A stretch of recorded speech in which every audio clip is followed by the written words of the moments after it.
Siguro hindi na siguro ako mag-i-intro sa video na to. Nais kong sabihin sa inyo na gusto akong magbahagi sa sarili ko about sa sarili ko na kagagaling lang sa relapse sa NoFap journey ko. Siguro kilala mo na siguro ako. Kilala mo na siguro ako kung sino ako. Siguro isa ka sa mga subscriber ko sa isang channel ko. So kung hindi mo pa alam, doon yung channel ko sa link sa baba. Check mo yung link sa baba at bisita ka sa channel na yon, Guide to New Life PH. So ngayon, nais kong sabihin sa inyo, bago tayo magsimula, hindi ako expertise sa kahit anumang topic na i-discuss ko dito. Hindi ako expertise, hindi ako doktor, hindi ako isang psychiatrist. Isa lang akong content creator, isa lang akong tao na maraming karanasan about sa buhay, na may buhay, sa self-improvement. So ako, gumagawa ako ng self-improvement, motivation, at video sa NoFap.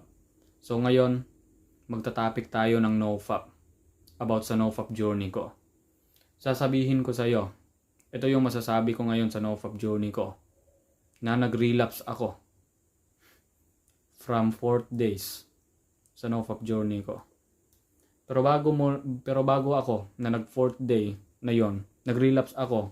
Kagagaling ko lang sa panahon na yon ng 27th day. So, yung 27th day, yun yung malaking streak ko o yung best streak ko about sa NoFap journey ko. Siguro masasabi ko sa inyo, maniwala man kayo sa hindi. Ako siguro mga 1 to 2 years na siguro akong nagno-NoFap. Pero yung resulta wala pa din eh. Wala pa din. Maraming relapses, maraming failures, maraming urges o sexual urges, maraming sexual thoughts sa sarili ko, sa utak ko na nadidetect sa utak ko. Alam ko hindi ako perpektong tao. Marami na akong attempt na gusto kong tigilan, yung panonood ng malalaswa at sa pagsasarili. Pero wala pa din. Failures pa din ang resulta, relapse pa din ang resulta. So, I think na yung pagre-relapse ko ngayon, ito yung relapse na nadidisappoint ako sa sarili ko. Sasabihin ko lang na nadidisappoint ako sa sarili ko. So, pasensya na hindi ako marunong mag-Tagalog. Kakaunti lang yung Tagalog na alam ko, pero nabubulol pa din ako kapag mag-Tagalog dahil laking Bisaya naman ako, Bisaya akong tao. So, sa relapse ko ngayon, ang nafe-feel ko ay guilty. Guilty yung nafe-feel ko sa sarili ko, sa damdamin ko. Guilty. Pangalawa is madaling magalit. Yung emotion nagdidetect sa utak ko na hindi ko nakukontrol yung emotion ko. Yung emotion nagkukontrol sa akin. Parang kanina lang. So number 3 is tulala. Tulala at pagod. Tulala yung sarili ko, tapos pagod yung katawan ko. Dahil kagagaling ko lang sa relapse. Yan naman talaga yung pangatlo na nafe-feel ko. Yung una kong nafe-feel about sa pag-relapse. So dahil sa mga ibang relapse na na-encounter ko, yung mga relapse days na iba, is ganyan din. Common na ito yung tatlo. Yung guilty, yung emotion at madaling magalit o pagod yung katawan ko. So alam ko hindi ako perpektong tao. I will do my best na gusto kong makaabot ng 90 days streak sa NoFap na walang edging, na walang daya, na walang peak sa journey ko. I know 1 to 2 years na akong nagno-NoFap. Pero wala pa din, relapse pa din. Nadadali pa din sa tukso, nadadali pa din sa temptation, nadadali pa din sa urge. Yan yung minamaster ko ngayon. Yung sexual urge, sexual thoughts, emotion. Pero ngayon, hindi ko pa din na-master dahil nag-relapse ako. Ngayon, sa NoFap. So, ang trigger ko about sa pag-relapse ko ngayon sa NoFap is babae talaga.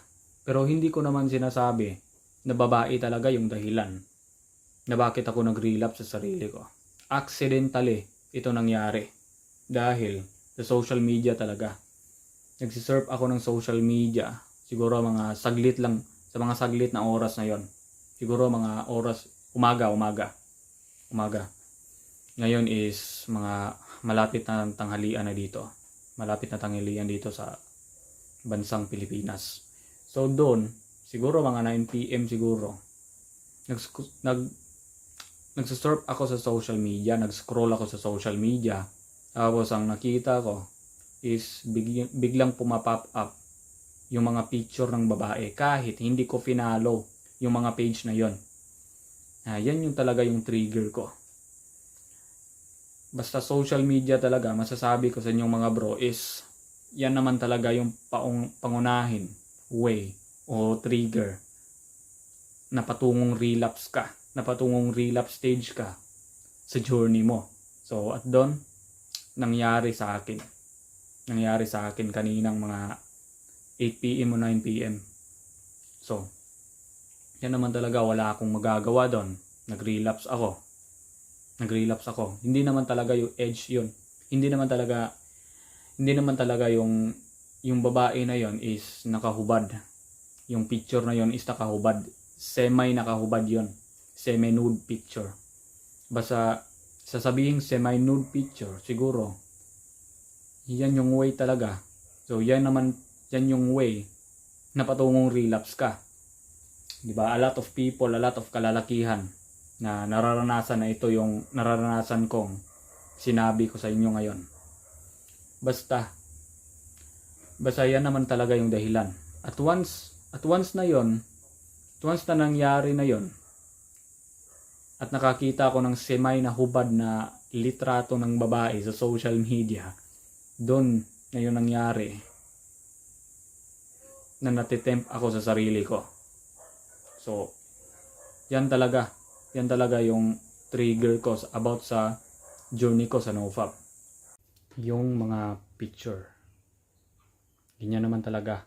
Lot of people, lot of kalalakihan doon natitempt sa isang litrato na sexing pictures na isang babae. So, ganyan naman tayo, ang kalalakihan. Na-attract tayo sa mga ganyang mga pictures.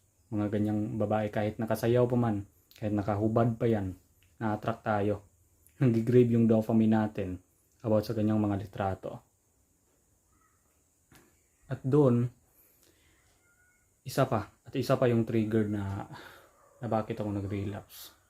Yung trigger na yon is, sa mga time na yon is nag-iisa ako sa mga oras na yon. Walang tao sa bahay. Nagiging peaceful yung buhay ko. Ako lang mag-isa kanina sa bahay. Na bakit ako nag-relapse. At once na nag-iisa ako sa bahay, walang tao. Doon, advantage talaga ako na natitempt ako sa sarili ko. At nakakalimutan ko yung sarili ko na meron pala yung urge na pumasok sa isipan ko. At doon ako nagkamali. Nagpapadala ako sa urge sa sarili ko. At doon nangyari yung relapse. So tayo mga bro, yung relapse kasi, normal naman talaga yan sa journey natin kapag nagno-nofap tayo. Di natin yan seryosohin. Di natin seryosohin at hindi natin ida-down yung sarili natin na bakit tayo nag-relapse. Dahil sa pagre-relapse ko sa NoFap, sasabihin ko sa'yo na meron itong purpose na bakit ako nag-relapse sa NoFap. Siguro ikaw din. Kapag nagre-relapse ka sa NoFap, siguro merong dahilan yan o merong purpose na bakit ka nag-relapse sa NoFap. At yung purpose na yon ay manggaling yan sa'yo. So itong relapse, dapat tanggapin natin sa sarili natin kapag nagno-nofap tayo. Kapag nagno-nofap tayo, di ba? Dapat tanggapin natin sa sarili natin na yung relapses, parte na yan ng nofap. Parte na yan ng nofap. Ikaw, kung nagdo-nofap ka, imposible talaga na hindi ka mag-relapse kahit nandyan ka na sa mataas na streak. Probably mga 90 days streak ka na, 100 days streak ka na.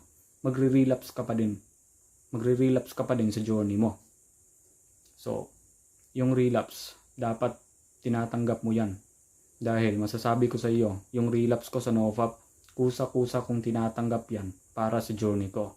Dahil alam ko na siguro sa susunod na araw, sana masasabi ko sa sarili ko na siguro dodoble yung streak ko about sa nofap journey ko. So, yan na muna sa ngayon.